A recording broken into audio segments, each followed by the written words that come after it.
Welcome everybody. Today, there's another episode of Industrial Logic's series of Twitter Spaces that we have been doing every Friday at 2 p.m. Central. Today, we have Tara Scott joining us. She is a colleague coach at Industrial Logic, and she is an expert in psychological safety and organizational behavior coaching. So thank you so much, Tara, for joining. Why don't you give us a little bit of your background for those of you who are not acquainted with you, and then we'll start talking about the topic. Sure, absolutely. Hi, everyone. Thanks for joining us today. As Munib said, I'm Tara Scott. I have worked in the tech space for about a decade, doing a myriad of different things from coach to engineering manager to scrum master to organizational behavior coach, which is what I spend most of my time doing these days. Prior to the work that I did in tech, I was actually in healthcare for a decade and worked in mental health for a number of years, which is really how I started getting interested in the behavior around the way that we work and how we show up together, and how our behavior is really the foundation for creating great things when we allow ourselves to do so. Awesome. Thank you for sharing that. The topic that we have today is a bit controversial. In past few weeks, we have seen a lot of social media content being put out on this topic, and a lot of big companies going through these layoffs. We thought, why don't we kind of address this issue? And Tara was kind enough to, write a blog post about it, which I'm gonna share in a moment on top. But we did invite her to this platform to share, what her thinking about the whole matter is, and how she experienced a similar situation, and how she, came out of it. So, Tara, thank you so much for, stepping up and taking a stab at this topic. And I'm sure we will all appreciate what you have written.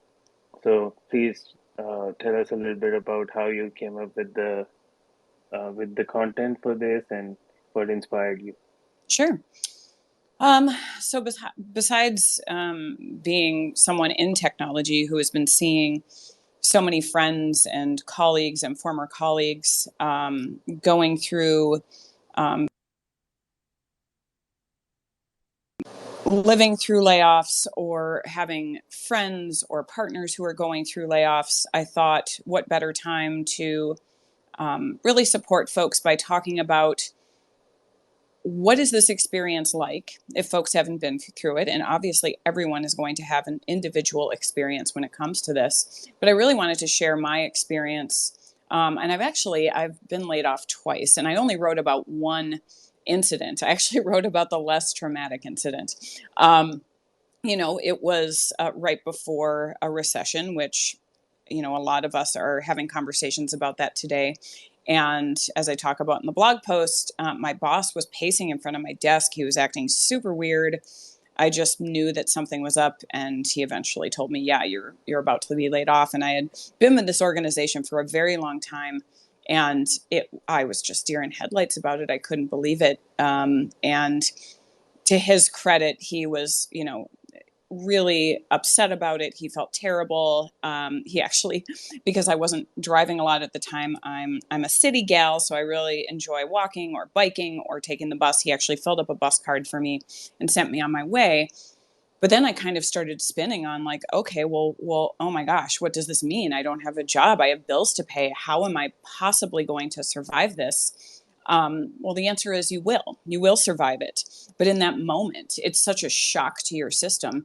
You really end up going through, you have a trauma response to it. And I talk a lot about that in our psychological safety workshop. But for me, I think it was probably initially freeze. And then fight. I started applying for every job under the sun. And friends at the time were like, do you want to give yourself some time to like think about what you want to do next? And I thought, nope, I'm in survival mode. I have to do this. And that experience really taught me about what was helpful for me.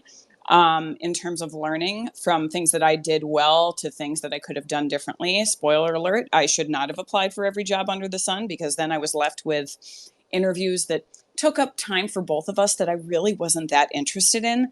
And also what was supportive to me, to hear from others, and also what wasn't super supportive.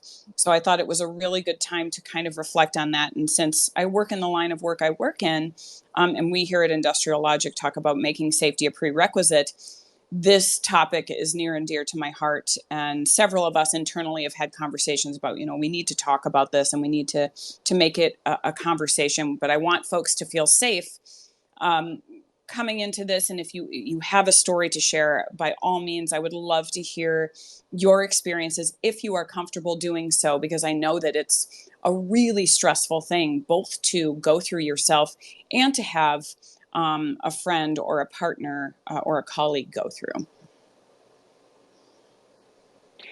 Absolutely. Anthony, thank you for joining on the speaker panel at this moment. Would you like to add something here? Yeah, sure. I can actually speak to this topic because I've been laid off 4 times, and like Tara, I've been. It was at the time a bit traumatic, and wasn't sure exactly what I was going to do. The first time I was laid off was due to a downsizing in the actual organizational structure within Canada. So I'm in Toronto, Canada. At the time, I was working for Citigroup, and at that time, they were moving all their support staff to Texas. And so they were like, well, we're laying you off. Either you come with us to Texas or you take a package. Obviously, I'm not going to uproot my family, with Yeah. all my friends here, my family. So I stuck it out. And, survival mode kicked in. I needed to find a job. I went out and found a job. The next time that it happened was, I was at this company for 2 years, and I did everything right. At least I thought I did. And downsizing happened because I was the last one hired. I was the first one to go. Mm-hmm. And I think what really disturbed me was the fact that I got walked out. And I felt like I wasn't worth anything to them. Like I was just a body. I felt used. And so there I was with my backpack and, half my stuff, whatever I could carry out. Um, and I was on the phone with my wife crying. I was like, I don't know what I did wrong. Yeah. And sometimes it's not about what you did wrong. I don't even think it's about that. But at the time, that's what goes through your head, especially if you get walked out. You know, but I managed to take some extra time at that point, because I was like, this is the second time I got laid off. So now I'm going to think about what can I do so that I can future proof myself to not get laid off again. And so I moved into a different domain, which was cloud computing, and it was up and coming. This was probably about 7 years ago. And so I got into cloud computing, and my first job, because cloud computing was so new here in Canada, it was probably about 4 years old. AWS was about 4 years Mm-hmm. old at the time, and I took a job as a solutions architect, and I got laid off within 6 months because the business didn't know how they were going to structure it. Yeah. So it was like one after another. And that time I knew that I could get another job, and I knew that the time that I took to study would allow me to do that. And sure enough, I bounced back right away. Um, and my career was awesome. until COVID hit. So I was working as a cloud trainer, and I had just discovered the world of coaching, and I started coaching on the side until I was getting ready to, open the doors to make that career transition, and then COVID hit. I got laid off. I had my coaching skills, but no one was hiring coaches. Yeah. And then at the same time, nobody was hiring for cloud trainers. So again, survival mode kicked in at the time, and I started my own business doing cloud training until the time came around where COVID started to subside, and that's when I found a job as a scrum master, a team coach, and things were better. But through all these layoffs, I started to realize that as organizations start to hire more people, they need to be more cognizant, as well as they need to be held accountable. They shouldn't be treating people like this. I understand that sometimes it's a numbers game, but there's a way to do it without having to leave this trauma on people. Absolutely. Thank you so much for sharing your stories. You're welcome, Anthony. That's so frustrating, and I absolutely hear you that the way when we're talking about when it comes to how people are laid off or the reasons behind it, there needs to be some awareness around how many folks are we bringing in. I think that a lot of the tech layoff articles that probably several of us have read have been about overhiring or having multiple people for really one position. And the question is, how do they get there? And I also think, in terms of if you have to lay people off, because that is the reality for some of these organizations. I often like to say, to be clear is to be kind. So it's not about, there's a big gray area between candy coating and oversharing and terrifying people, right? Like if things are challenging, there's always the ability to look at options. Are there options to cut a massive executive bonus? Are there options to, maybe cut in some areas that aren't leaving people without jobs, but maybe minimizing some things that are nice to haves? And those are conversations that need to be held within the organization prior to doing so. And I guess the last thing I would say on this, Anthony, because it reminded me actually of my second my second time I was laid off, when you had to be walked out of the building, which is such a that it was like I can't even explain it. It's like it left some yeah, serious marks, because you can't unsee no, that. Just think back to these specific moments in time where um, you get a meeting invite. I actually got one the other day. I got a meeting invite with no agenda on it from my boss, and I was like, "Oh shit, it's gonna happen again." yeah, And you can't help but to think that. right, right. And in my case, it wasn't. I wasn't able to be walked out because it happened to me in an organization where we had 2 work from home days, and they chose a work from home day, and 23 of us were let go on a Zoom call. And I actually started laughing because I thought it was just, how could you be doing, like, I thought it was a joke. It felt like a joke. And then asked within the next hour to bring in your laptops, sign off, be done. And it was just a humiliating experience. And you're absolutely right that those things leave scars. And it's really the responsibility of all organizations to ask themselves, how would I want to be treated? Which feels like such an elementary thing, right? But it can't just be about the bottom line. These are human lives that we're dealing with here, and we're not trying to perpetuate trauma. we're trying to make better decisions each time. But thank you for sharing your stories.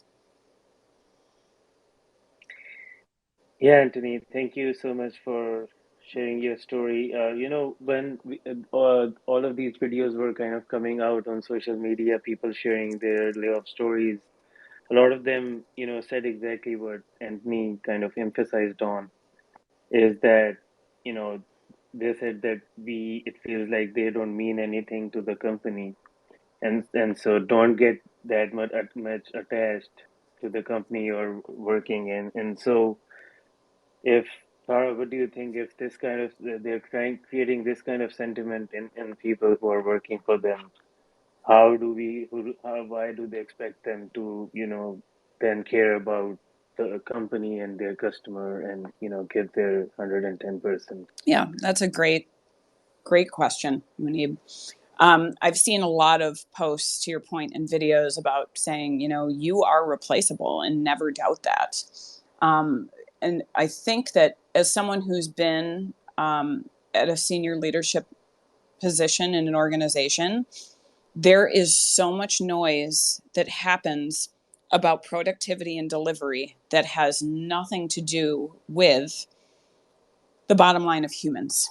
And I think it can become this kind of, it's very easy, I think, to lose sight of the humanity in it when we're talking about I always call it the leadership pressure cooker.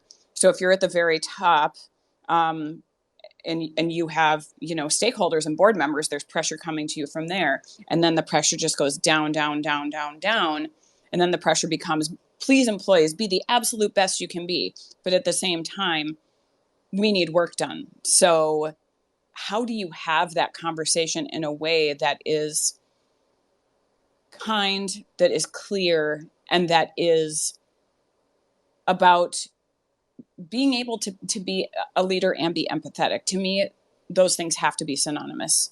It can't be about just expecting an individual to go to the end of the world for an organization and yet then have all of these layoffs where people say, I had no idea something like this was coming. That to me is a big red flag. But it's also, we're never,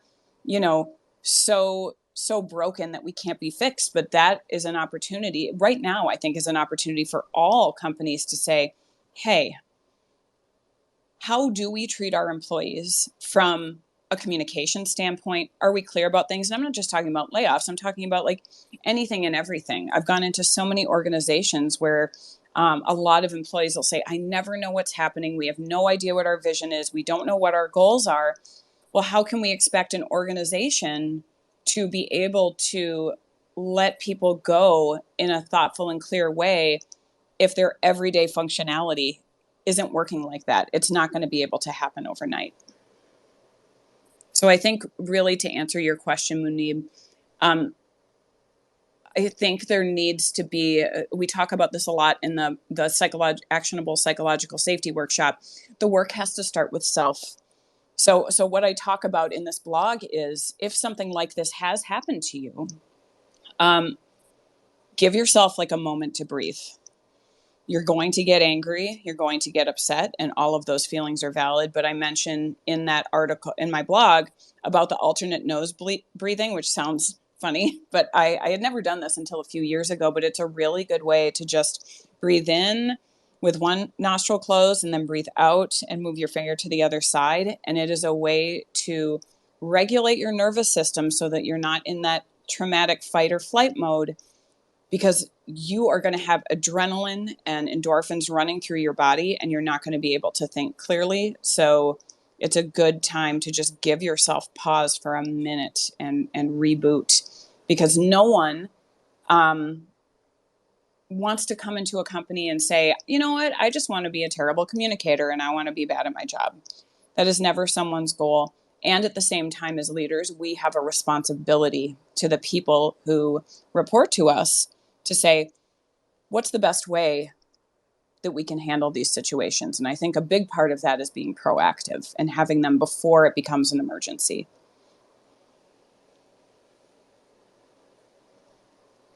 Absolutely. Before we move forward on the topic, great conversation, by the way, so far. Um, I have posted a tweet on top that links to Tara's latest blog post on the topic that we are discussing today, how to survive and support the tech layoff climate. I would request the audience to please go to the tweet for this space. If you look at your right bottom corner, there's a comment icon button. If you click that, it will take you to a tweet. Please like and retweet it so that we can share this with as many people as we can. And Patrice, you have joined us. Thank you so much for joining. Uh, would you like to add something here? Sure. Thank you. I think I walked in just at the right time. I wanted to ask Tara, how do leaders or organizations, how do they start to find that balance between keeping people aware of kind of the climate of things and what's going on, but also not giving them so much information that they're constantly in a state of like panic or worry about where they are. Because I think most of us realize that even outside of a pending recession or economic downturns, that just the nature of business is that it ebbs and flows. And the nature of clients is that they come and go. And so how do companies find that balance in what they communicate to their employees or to their teams, so that people don't feel caught off guard, but also people aren't constantly, feel like they're walking on eggshells? Right. That's a great question. I think it's really about listening to your people. When I've worked in organizations where I have been a leader and a people leader, you will start hearing common threads about what people aren't clear about. They'll say, well, we were working on this product and now we're working on something else. Like, when did the priorities change and what changed? And when I start hearing all the questions, you're going to know that people don't know enough when you start hearing the questions. But I also think don't wait until you're hearing questions. It needs to be a collaborative conversation with leadership to talk about, what do we feel is vital to our employees to share? What do people need to know? And on the flip side of that, the folks who have the leaders in those conversations who have direct reports, what are your people saying? What are people saying that they need to know? Now, you're not going to be able to please everyone, but there are core things that people are going to want to know. They're going to want to know about earnings. They're going to want to know about stability of product. They're going to want to know about, what do we get to build next? And while this might sound like these are simple things, there are so many occasions, especially in technology, because we're all moving so fast all the time. I've worked with groups where it's like, well, we don't have time. Like, we don't have time to set up a town hall and do all this stuff. It's like, well, if you don't have time to invest in that, don't expect people to stay, because they don't know what's going on. But that also doesn't mean, I think, to your point, Patrice, is that why it doesn't have to be black and white. It doesn't have to be, let's rip up the underbelly and terrify everyone. But silence is deafening. When you hear nothing, you feel disconnected. You feel like you're not a part of a team. You're not a part of a community. You're not a part of an organization. And the really successful organizations who I've worked with are the ones who have continuous threads. An example I can give, when I worked at C.H. Robinson, which was about, 4 years ago or so, and I was a people leader. I was an engineering manager. When the pandemic happened, every single week we had a call with our CEO and we had calls with our people. And the reason we were able to do that is because our CEO came to us and said, this is crucial. We need to make sure that people understand that we're here for them, that we know what's going on. Bob Biesterfield is the CEO. He's a fantastic human. And he really went out of his way to make sure people knew what was going on. And I cannot tell you how relieved my employees were to say, okay, we have visibility into what's happening. We're all really terrified. And I think that could have been a perfect example of something blowing up in the opposite direction if he had chosen not to share anything. Then it's that deafening silence, right? But to be able to give the people what they need, that needs to really be a conversation among leaders that's super intentional to say, what is it we need to share and what are our goals from that? It all needs to align to a goal. So if we want to make sure that folks feel supported, that they have visibility into how we're doing as a business, then let's get them that information. And it also doesn't have to be everything and anything. It's what's pertinent to them. What do people need to know? Great question. Thanks. If anyone else in the room that's listening would like to ask Tara a question themselves or add a comment to the subject that we're discussing today, please feel free to raise your hand. Believe there's a mic icon on the bottom left hand of your screen, and myself or Minnie will pull you up. Or if you're unable to join via voice, then feel free to respond to the tweet or respond to the room, and we'll be sure to ask your question. We want to make sure that it's a conversation, right? And that everyone's kind of thoughts and opinions get heard. I do want to ask Tara, so obviously have been mass layoffs, thousands of people on the job market potentially looking for a new role. If someone's gone through a layoff or if someone's been laid off and they're looking, obviously the number one priority is, getting a job, but also when looking for new roles, how do you suggest or how would you advise people look for those qualities, look for the positive qualities you're talking about in their new organization, as far as what their culture may be like or what their communication may be like before you get into the organization? Great question. I talk about this in the blog around giving yourself a little time to think about your next move. And making sure that it's not just being in survival mode. So something that I learned from that first layoff that I talked about in the beginning of this is I just went into survival mode. I was just, I apply, I can't even tell you, like 15 to 20 jobs a day easily, and was just like on the, hunt for something and whatever was next. And eventually I started realizing how much time I was wasting because I was talking to organizations who really didn't have the qualities that I would be sticking around for. And so I think what it comes down to is when you start to look for what your next role is, give yourself a little time just to think about what you want. What is it about your last job that lit you up in a good way and what lit you up in a bad way? What are things that really inspire you? And what are things that are deal breakers? We all have parts of our job that maybe are uncomfortable or are not our favorite thing. However, that should not be taking over what you do every single day. That should not be the majority of what you do. So giving yourself a moment to really reflect on, A, what are your strengths? And B, what is it that you want out of that organization? Because to your point, you're interviewing them as much as they're interviewing you. You don't want to have to go through this again in 6 months. Again, there's never a guarantee. But if you're looking to land someplace that you're hoping is going to stick for a while, and not just because it is a pain in the butt to find another job, but because you want to find a sense of belonging, because you want to find a sense of community, ask some questions about some things. And by asking questions, I don't mean something just like, what's your culture like? People will say things like, it's good. Like that doesn't really tell you very much about the organization. But asking something like, what does it look like in terms of communication within teams? How often does senior leadership communicate with their employees? Asking deeper questions that are more than just a yes no are going to give you some insight into what sort of organization you're stepping into.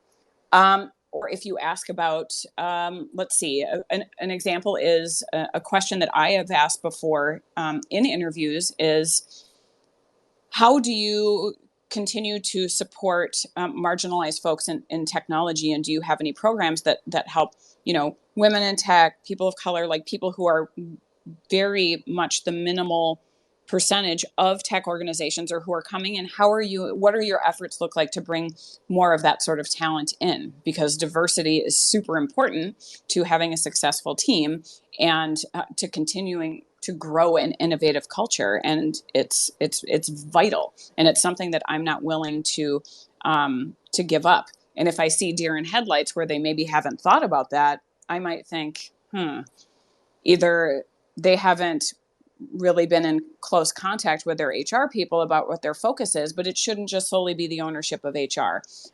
So ask questions about things that are important to you. What do you want to see in an organization? What helps set you up for success? Do you want to have a continuous learning budget? Do you want to be able to do volunteer work with your organization. Asking those sorts of questions are going to help you recognize what you want and also what you don't.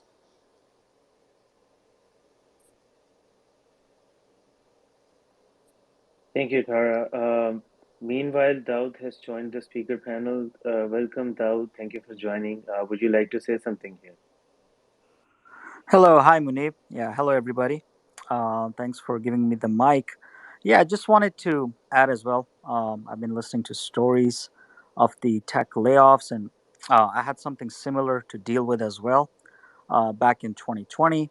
For me, getting into technology was a shift. I mean, I graduated with a finance accounting degree, and I worked as a financial analyst for some time. But I had to switch Mm-hmm. careers, and I had to go do a lot of learning and stuff. So I finally got my first job as a scrum master slash business analyst slash product owner at a small company here in Dallas, Texas. And I was really excited. I was really happy, like, finally I'm doing something that I really, really Mm-hmm. want. And as soon as it's been like 5 or 6 months, and COVID came. Mm-hmm. And I was working on a CRM application that we were building for the payments platform. And that was basically for like all of the point of sales and restaurants and everything.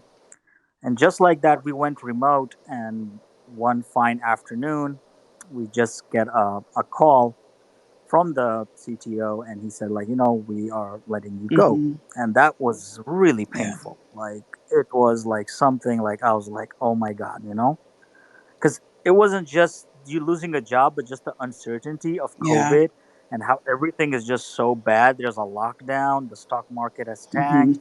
So I really panicked. That was a really bad time for Yeah. me.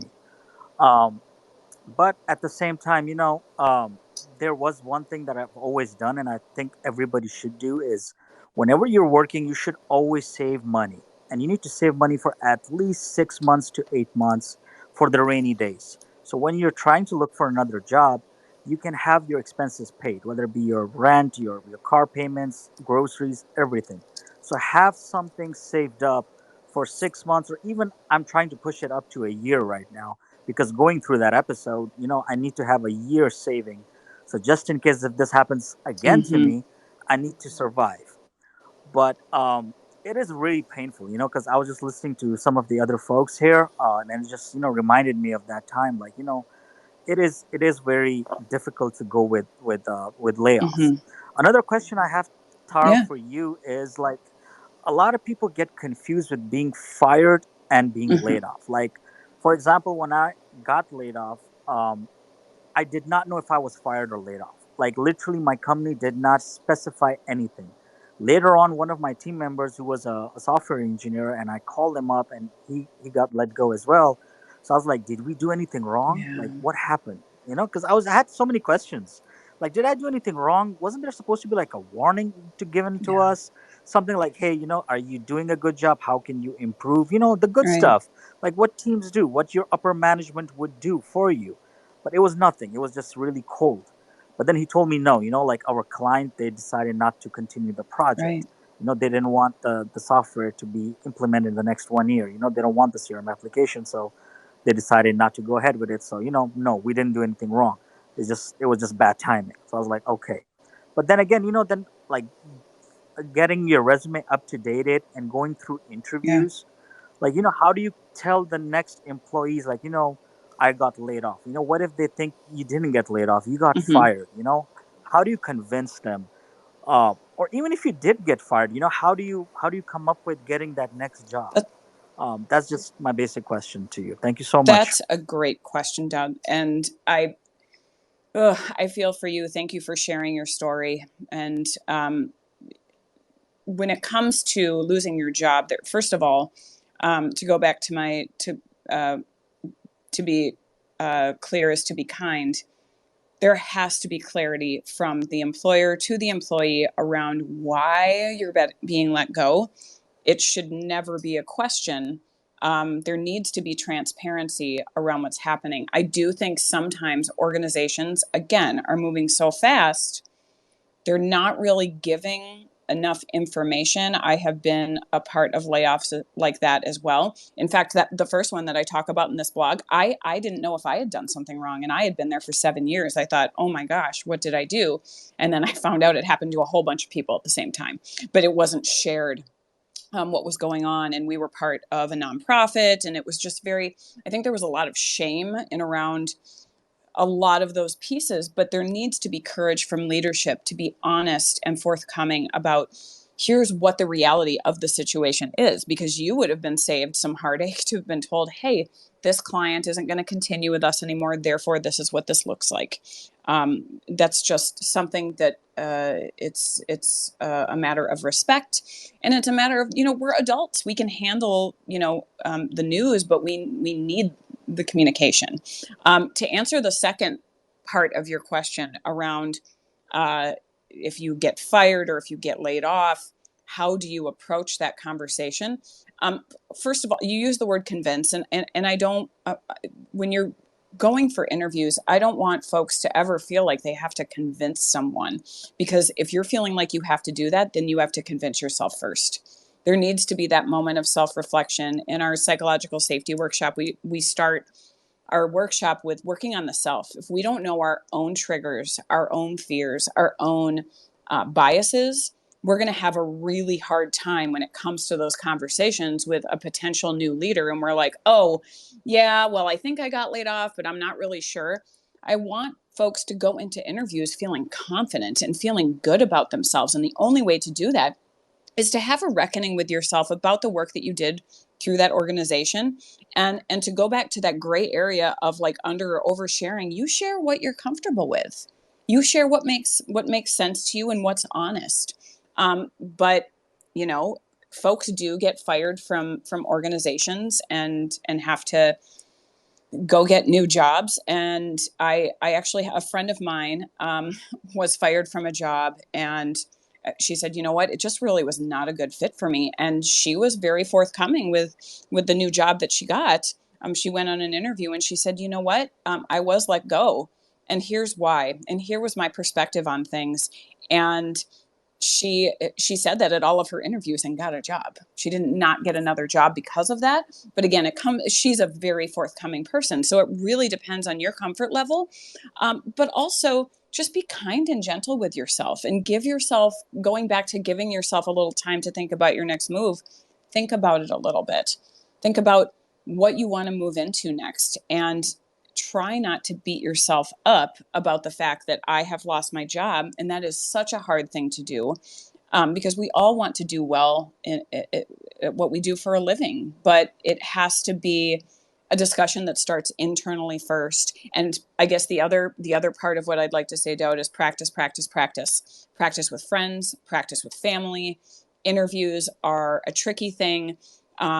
People get really stressed about them. And if you have something like a firing or a layoff on top of it, it's going to be even more stressful. So make sure you have some time to practice, get some honest feedback. People who won't just say, yeah, that was fine. Like, say, I really would like you to identify 3 things that I could do better with that interview and the way that I do it with this mock interview. So getting some real feedback can be immensely helpful. Thank you, Tara. Yeah, I agree 100%. Yeah, I think that's is the best way to approach it. In fact, I did get another job, but it took a while. It took like 4 to 5 Yeah, months, and I was honest about it in the interview process. Like, this is what happened. We did get laid hmm, off, and this is the project we were working on, and everything well went, and I did get that other that's job. awesome. So yeah, Well, yeah. So that's the way good. it Well, is. congratulations. Thank you so much. Appreciate Absolutely. it. Thank you for your Absolutely. answers. Awesome. Thank you, though, for joining and sharing your story with us. We have Jimmy on the speaker panel. Welcome, Jimmy. What do you want to say? Coming into this late, so I just wanted to mention that there's a space that I've seen with a lot of my friends that are going through this from past and current, but it's the people feel the relationship that they have with their employer more in a family sense, which is in a position makes it difficult for both sides if there is layoffs happening. So for advice or for anything, and I do not know if y'all have already brought this up, but some people put, like, they connect their work that this is my family, and that's something that both sides want to really kind of look at and make sure that's something that doesn't happen, because the types of conversations, the type of relationships, it becomes a harder space for communication both ways. So I just wanted to kind of mention that. I appreciate you sharing that, Jimmy. I think that that's a tricky thing that I've definitely read about and had some conversations with some folks in pockets around. We're a family, and it's like family is a dangerous word to use for a few reasons. I actually spoke with a good friend of mine recently who she told me that she was her partner was looking for a new job, and her partner said, but I'm so close to the people I work with, I really don't want to leave because they're like family. And she said, those are family members that you can take with you if you want to stay in contact with people within the circle that you work with. They're not your family, they're now a part of your community. So I think using a word like community can be so much more helpful than family. People also have a lot of like complicated family life. I think that using the word family puts an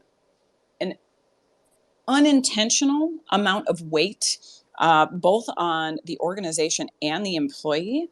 Like, you're not going to fire a family member or lay off a family member, but in reality, we are a community who are working together. So I tend to like to use the word community as opposed to family, simply because it feels more appropriate in a work sense. And additionally, like, I love what my friend Anne had said, like, you get to take those people with you. If you don't stay at an organization forever, you can still be friends with them. That doesn't mean that you aren't. There are folks I've worked with throughout my entire career that if we stay connected because we want to be.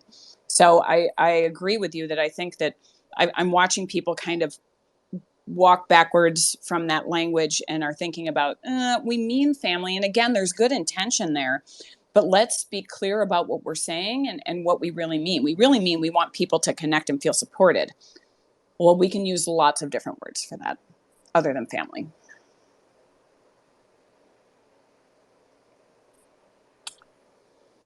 Yeah, absolutely, Dhara. I agree 100%. So while this all was going on, we saw on social media a lot of people who came up and who basically came in to support the people who were being laid off.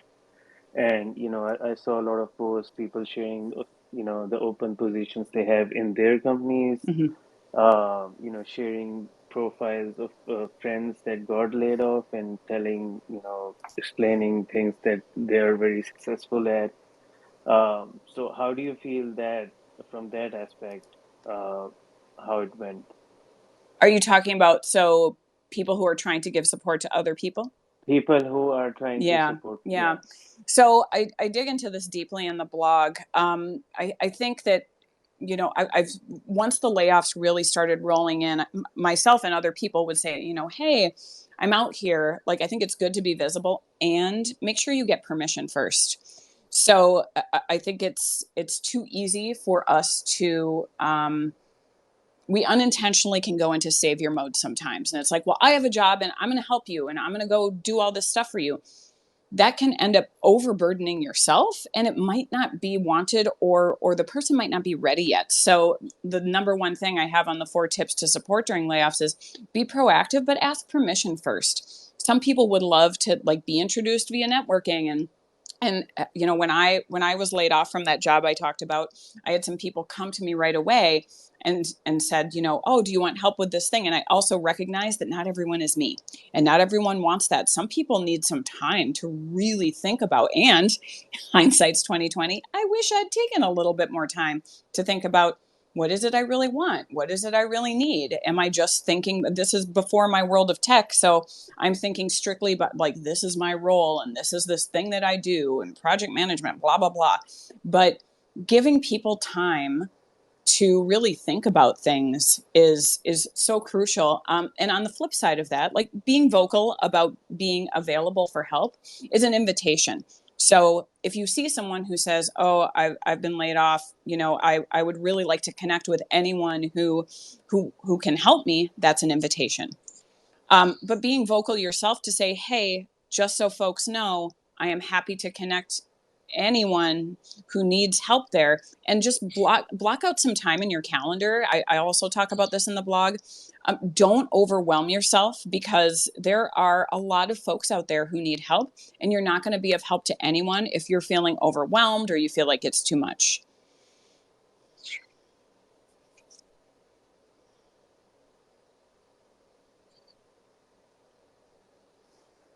Awesome. Nice. So we are going towards last 15 minutes of the space. If anybody from the audience would like to come up and share their stories or comments, we would love to hear. Eddie, go ahead.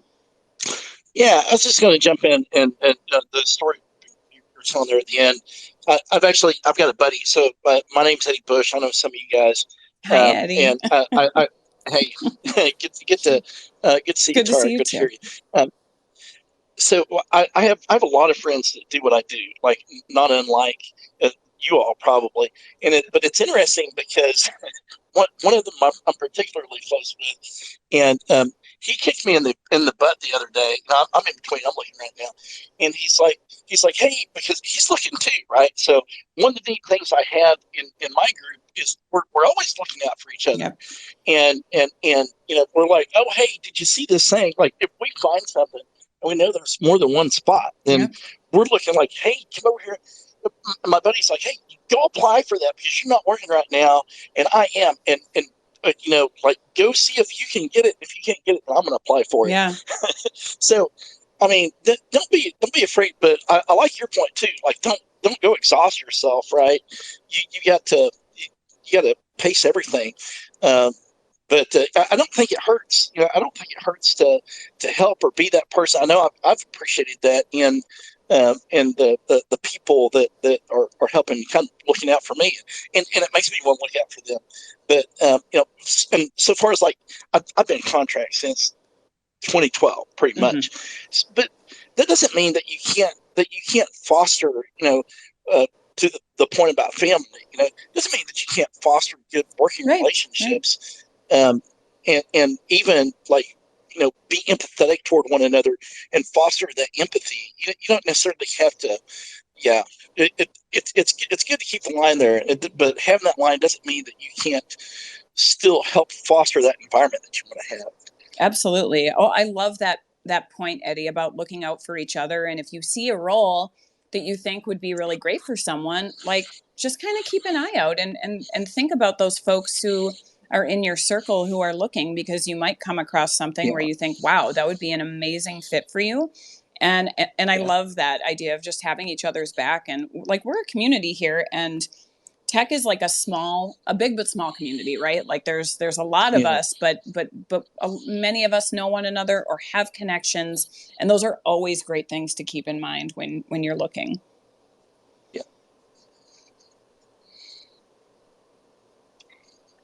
So Tara, I know you have a psychological safety workshop coming up. I have shared a tweet on top of the space that is offering a 20% discount, a code for that, that is valid till end of day today. So Tara, why don't you tell us a little bit about Sure. that?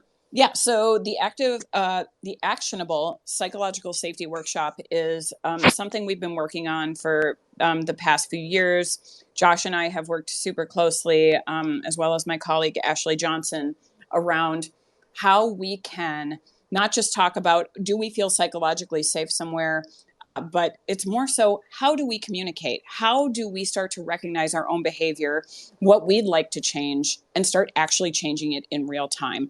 So what we do is we have 2 classes a week. One is for learnings and one is for applied learnings. So you're actually taking pieces of your life, whether it's work or friends or family, identifying a few things and reflecting on, if I change my behavior in X way, then Y happens. So when we don't change our own behavior, we're really not getting to the root cause of what's happening. And that all starts with ourselves. And a lot of this work has helped me recognize just how much people are recognizing how important it is right now. When we first started this workshop a few years ago, I think people did look at it as more like, oh, it's this like fluffy thing. Nuh-uh. Behavior is the foundation of what we create and how we create it. And we can't create amazing things until we have an organization who knows how to be vulnerable, who knows how to talk to one another. And you get so much more out of that than one where you're in reactive mode and you're afraid to speak up for yourself. So the psychological safety workshop is 6 weeks. And we've shared a discount code that will be good until midnight tonight. If you are interested in using it, we do still have spots left. Our next course starts on May 1st. So by all means, please sign up for the class. It's something we're incredibly proud of. And honestly, it is such a joy to teach it every time. We're teaching one right now. I actually have a public and a private that I'm teaching. And I cannot tell you how awesome it is for me to see not just employees really wanting to go to bat to strengthen their own skills, but also leaders who are saying, I know that I can do better. And I think all of us really have that in us. So it's a way to really strengthen those muscles and bring that back to the folks you work with as well. So if the public workshop doesn't work for you, you can always reach out to me directly or us at Industrial Logic. We also do private workshops, which are super powerful because it's in your ecosystem, in stories that you're familiar with, and you're able to watch yourselves evolve over time. So that is our workshop. I will definitely second that because I'm enrolled. I'm actually taking the current workshop, and it is fantastic. Some of the ways that you and Ashley like create applied learnings and just the exercises and the conversations are super impactful and definitely not what I expected, but also like very much exceeding my expectations. So if anyone is thinking about it, I will 100% vouch for the workshop. It's completely worth Thank it. you so much. I'm really proud of the work that we've done, but the work would be nothing without people coming to it and being willing to show up and want to evolve. Yeah, I was in a past one. In fact, that's where I got to know Tara. And I was raised by wolves, right? I was literally my dad worked in the oil field. My brothers do like diesel mechanics and stuff, and I'm the nerd in the family, right? But I grew up with tough love, and I grew up, I jokingly say that, but raised by wolves. And I've worked over the years to raise my EQ and be a more sensitive, a little more personable, and I've come a long way. But man, I tell you what, there's nothing like awareness to help you understand where you're at and where you're not, and to have some tools to help move you forward. And I really valued the way that the environment that was created was so safe that the things that we were able to share as a group in there with one another, perspectives and experiences, really helped move me forward. I think a lot, and really raised my EQ. And I feel like it may help me be a better version of me. So I really appreciate thank you, Tara, again. I know Ashley's not here, but it really was a great experience. I recommend it to anybody that's able to go. Oh, thank you so much, Eddie. It was awesome having you in class. And I think to your point, it's about self-awareness, which sounds super easy, but it's not because so often we're moving so quickly, we don't take the time to actually focus on what we'd like to change. And so it's about reflection, and it's about active reflection and adapting.